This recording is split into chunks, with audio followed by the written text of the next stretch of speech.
ഞാൻ വിളിക്കുമ്പോഴൊക്കെ നിങ്ങൾ ഓടി വന്നു. സുഖത്തിലും ദുഃഖത്തിലും എന്റെ കൂടെ നിന്നു. പലപ്പോഴും മരണത്തെ നമ്മൾ മുഖാമുഖം കണ്ടിട്ടുണ്ട്, പക്ഷേ പിന്നോട്ടടിച്ചിട്ടില്ല. എന്റെ മുകളിൽ എല്ലാത്തിനും ഉടമസ്ഥനായി മറ്റൊരാളുണ്ടെന്ന് നിങ്ങൾക്ക് അറിയാമെങ്കിലും അതാരാണെന്ന് ഒരിക്കലും ഞാൻ പറഞ്ഞിട്ടില്ല. അത് അയാളും ഞാനും തമ്മിലുള്ള ധാരണ. പക്ഷേ ഇപ്പോഴത്തെ വിഷയം അതൊന്നുമല്ല. ജീവിതത്തിൽ ഇന്ന് വരെ സ്വസ്ഥത എന്തെന്ന് ഞാൻ അറിഞ്ഞിട്ടില്ല. എന്റെ വേവലാതികളുടെ കാരണം മറ്റൊരു ജീവിതത്തിലേക്കുള്ള ആഗ്രഹമാണെന്ന് ഡോക്ടറാണ് പറഞ്ഞത്.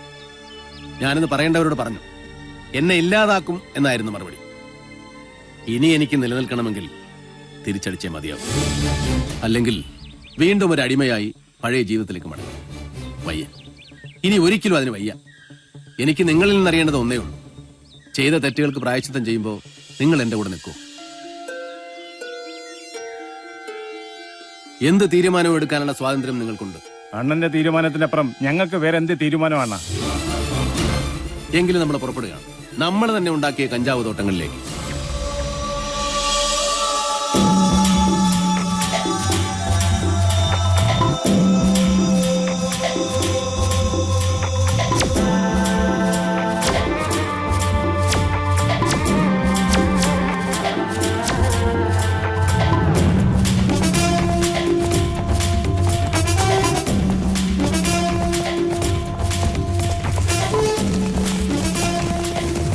മിസ്റ്റർ ഭാർഗവൻ, ഇനി നിങ്ങൾ രക്ഷപ്പെടാമെന്ന് വിചാരിക്കണ്ട.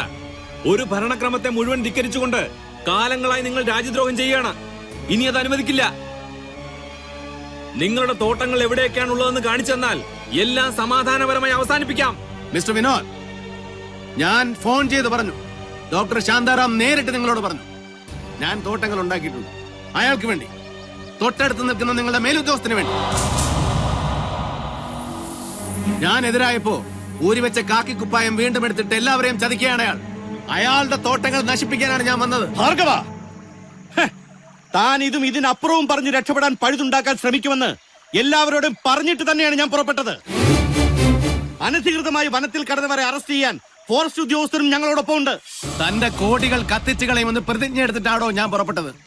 മുന്നോട്ട് വെച്ചാൽ പിന്നോട്ട് വെക്കില്ല. അടാ,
ഭാർഗവ,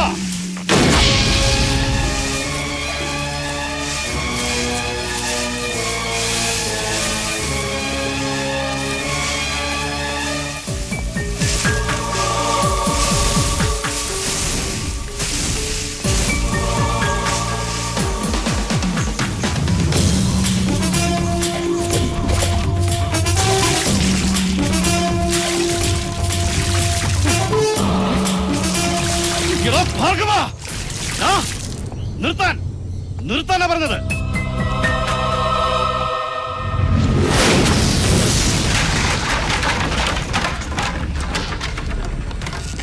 ഭാർഗവ,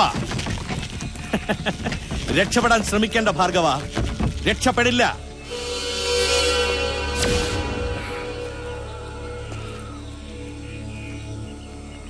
പുറത്തു വന്നോ?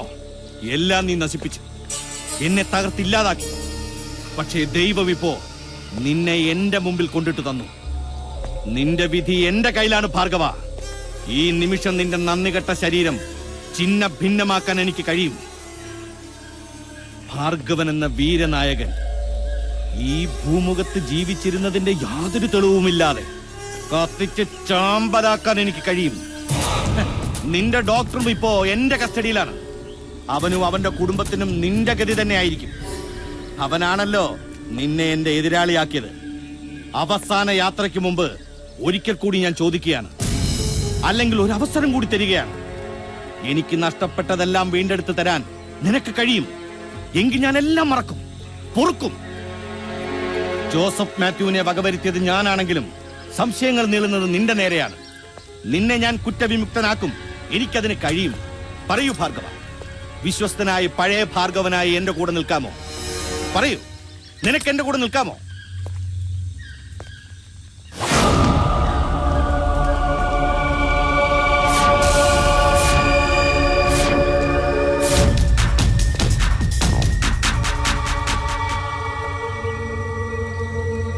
പോലീസ് ട്രെയിനിങ് കോളേജിലെ ക്ലാസ്സിൽ വെച്ച് ഒരിക്കൽ സാറ് പറയുണ്ടായി, സമൂഹം മഹാന്മാരെന്ന് കരുതി ആദരിക്കുന്നവരെയും പോലീസുകാരൻ സംശയദൃഷ്ടിയോടെ നോക്കണമെന്ന്. ആ പാഠം മനസ്സിലുണ്ടായിരുന്നതുകൊണ്ട് ഇതിത്ര എളുപ്പമായി. ഭാർഗവന്റെ സഹായത്താൽ ചെറിയൊരു പരീക്ഷണം.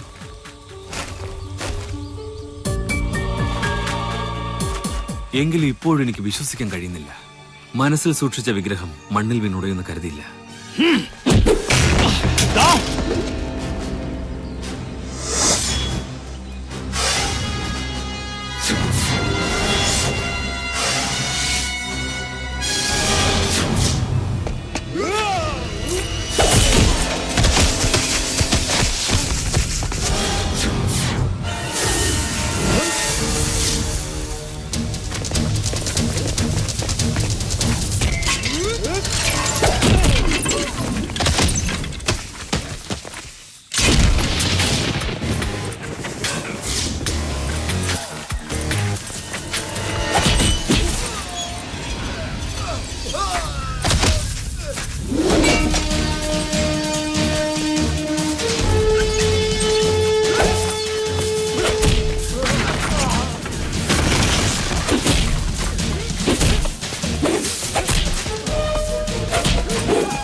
വേണ്ട വേണ്ട,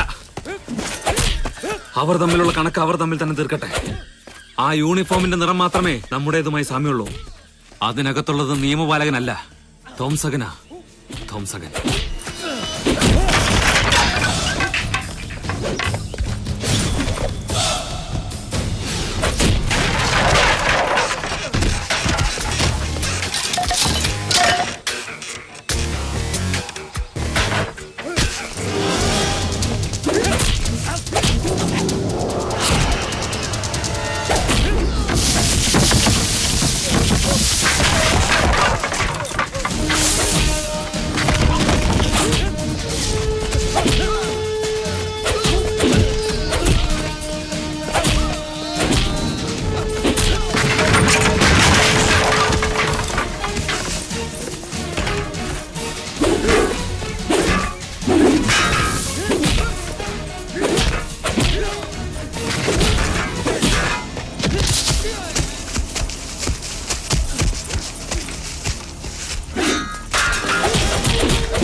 വേണ്ട. ഒരു കൊലയാളിയാകാൻ എനിക്ക് താല്പര്യമില്ലാത്തതുകൊണ്ട് ഞാൻ നിന്നെ നിന്റെ ആളുകൾക്ക് തന്നെ വിട്ടുകൊടുക്കുക.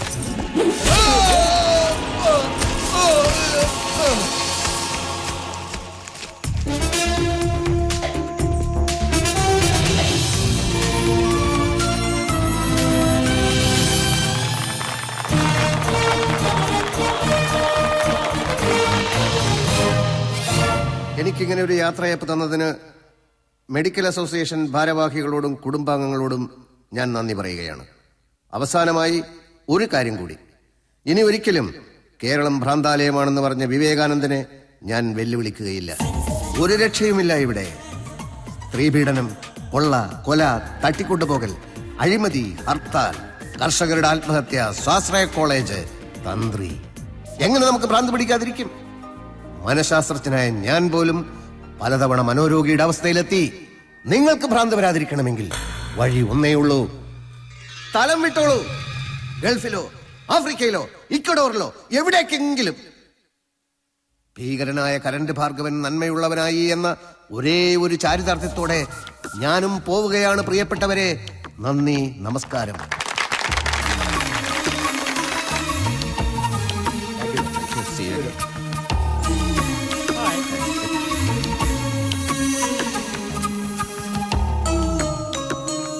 ഡോക്ടറെ,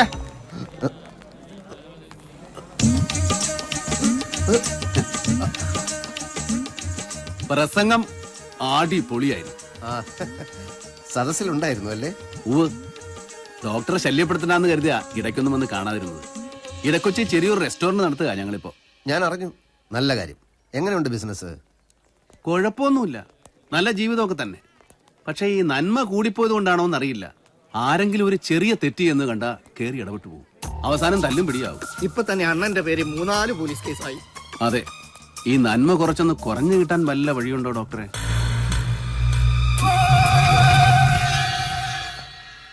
ഡോക്ടറെ, ഡോക്ടറെ, ഡോക്ടറെ പ്ലീസ്, ഡോക്ടറെ.